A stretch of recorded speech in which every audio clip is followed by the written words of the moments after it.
Hello again. Because we always see history in retrospect, it is sometimes tempting to imagine that people must have known what was going on at the time and what might be about to happen, rather than only learning about it years or decades later. I imagine someone in the summer of 1914 saying to his wife, "Oh dear, I see the First World War is about to begin." The truth is that those bound up in the present hardly ever see what is bearing down on them like a runaway juggernaut. It is only later that we can see that war was inevitable, for example, in 1914 and 1939. We are poised now on such a node of history. 3 wars will very likely begin next year, and all of them are bound to involve us in one way or another. Iran is now a matter of months from possessing enough uranium to knock up a basic atom bomb. Nobody is going to allow that to happen because it would be an appalling threat to the whole world. Obviously, the Israelis are most concerned because Iran would be quite capable of using a weapon of this sort to take out Tel Aviv. It's true that Israel has many nuclear weapons, but like Britain, Russia, America and China, they will never use them. The problem is that the Iranians would use them if they had them. The Arab world is hoping that Israel will attack Iran, and countries like the United Arab Republic and Saudi Arabia are in effect offering to hold Israel's coat if it will only give Iran a bloody nose.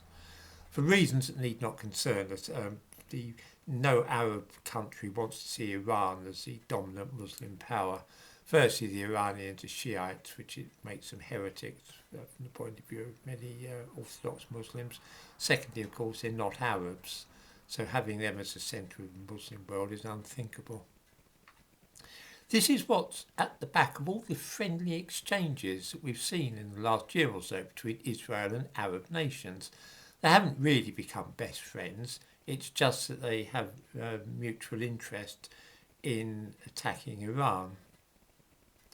The Americans are desperately anxious to stop Iran getting hold of nuclear weapons as well, and they'll certainly help Israel in any effort to destroy facilities in an airstrike. The fact that America will involve themselves in the affair makes it a racing certainty that Iran will wreak havoc against America as well at some point. The attack, which will without a doubt take place before the summer, will trigger the most awful reprisals from Iran, both against Israel and America and any European countries which don't disapprove strongly enough or condemn the attack. Meanwhile, the Russians are waiting for the West to be occupied elsewhere so that they can attack Ukraine and seize more of its territory. We sometimes forget that a war has been raging in Europe for the last 7 years, trench warfare, just like the First World War. While this is going on in Europe and the Middle East, the Chinese are getting ready to invade Taiwan and establish beyond any doubt their authority over the whole of the South China Sea. We're giving nuclear submarines to the Australians, but I can't see China waiting until that's happened. Will Britain and America go to war for Taiwan? It's unlikely, but if the Chinese accidentally destroyed a British or American ship, it can't be ruled out. That's why it's so risky, our having aircraft carriers hanging around that part of the world. Would we declare war on Russia in support of Ukraine if the Russians invaded? Of course not.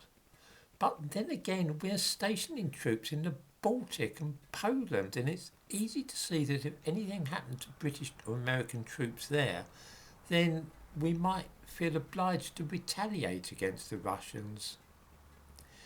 In short, the world is now on the edge of some extraordinarily dangerous situations. For Israel, attacking Iran is a matter of necessity, because otherwise Iran will try and destroy their country.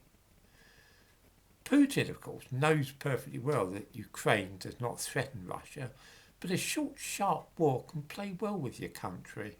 Just think how popular Margaret Thatcher was after the Falklands War. It will take the Russian people's mind off the failures of Putin's government. The Chinese too might feel it worth making a display of their power by taking over the South China Sea once and for all in a military strike. It might give their people a bit of a boost. All this, of course, would be good for Boris Johnson too, because with COVID beginning to fade in danger as far as many people are concerned, he really needs a new crisis to stop people noticing how useless he is as a Prime Minister.